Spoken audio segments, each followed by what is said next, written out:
Viewers, there is more proof that Pakistan is rattled. It is waiting for India's response because there is more information coming in that we are going to bring to you right now. Pakistan is rattled and desperate. We are saying this right now because we are getting to know that at least 4 retired Pakistani army officials met Imran Khan in jail on 27th of April.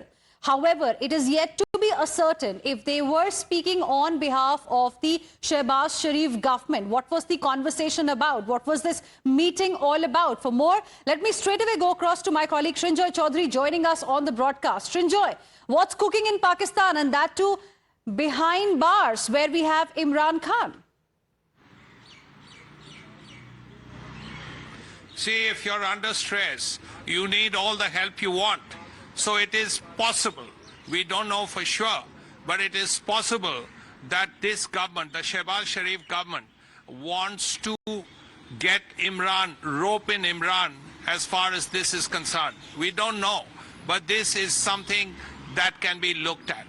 The other thing, more worrying about this, Ihina, you asked about what is cooking. Now Pakistan is realizing there's no water to cook anything in. Because at this point, we know that there are huge protests are breaking out in Sindh, and people are claiming that they are not going to get any water after the Indus water treaty is being revoked by India. Now, the water that goes in, much of it is taken away by Punjab, and very little is left to Balochistan and Sindh. Now that the IWT has been revoked, they realize that they will get even less water, perhaps even nothing at all, which is why these demonstrators are saying, we will block railway lines in Sindh, and that is going to be devastating. And not only will they block railway lines, they have said they will cut off power supply to the Thar coal mining plant there. Now, here is a province where demonstrators are saying, we will block railway lines. Now, how will that state run?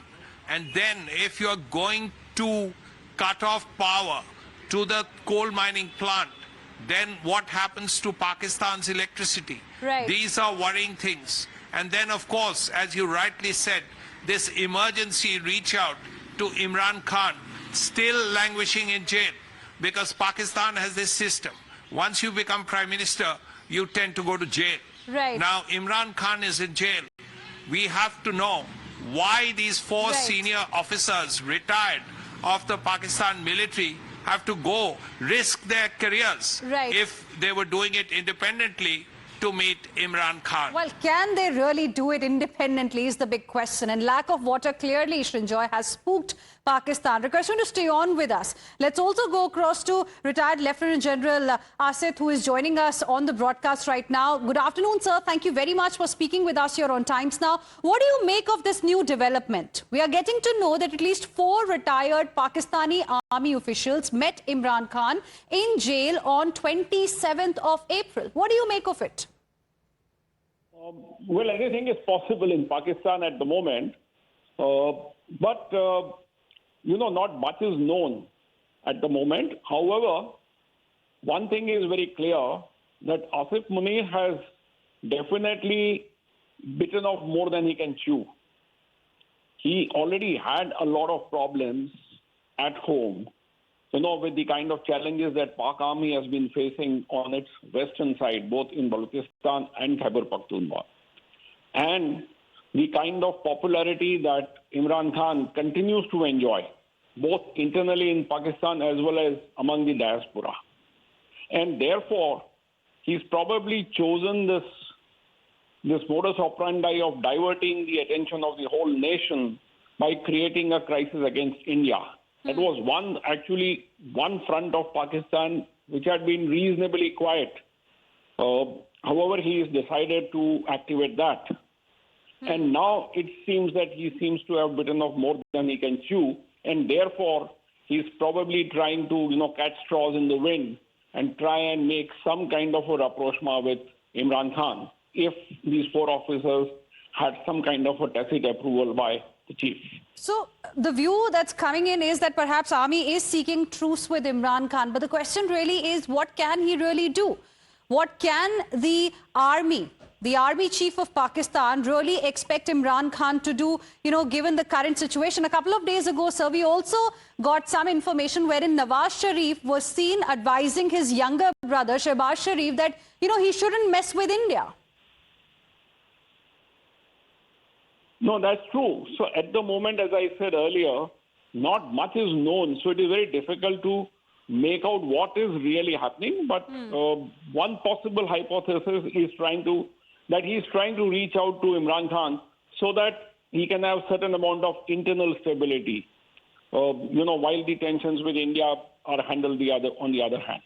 All right. Lieutenant General Asit Mistry, appreciate you joining us here on Times Now and sharing with us your perspective. Let me go back to my colleague Srinjoy Chaudhary, who continues to be with us as well. Srinjoy, now the question is this only. What could really be expected, from Imran Khan by the Pakistani army, given the situation that Pakistan is in right now? And many are also questioning as to where is Pakistani army chief and why would he risk really a confrontation with India, given the fact that he knows India's capabilities very well? Well, first of all, is the fact that they have internal problems. As General Mistry rightly said, he's a very distinguished general and he would know these things. That number one, they have enormous problems in Balochistan. They have almost as many problems in the Northwest Frontier Province, in Khyber Pakhtunkhwa. They have some level of problems in Sindh. What does that leave them? It leaves them Punjab and it leaves them Pak-occupied Kashmir, where there are enough problems to start with. Now, as a result, you have such enormous problems in all these areas. One thing, if you have at least a little more internal stability, as the general said, because the Tehreek-e-Insaf, that's Imran Khan's party, is still very popular, then at least there will be less pressure internally and then a little leeway to deal with India. That could be one option, but we don't know exactly what the conversation was. But yes, that has happened. And these demonstrations about water, that is going to be the big thing. Because the Pakistanis, in this case, they are right. They see this termination of the treaty as an act of war. Right. Because they know that without the Indus Water Treaty, all their fields will dry up and they will be in serious trouble. This is something they know very well, and this is the right thing that India has done. Punch this button. Something that Pakistan never really expected. Stay on with us, Srinjoy.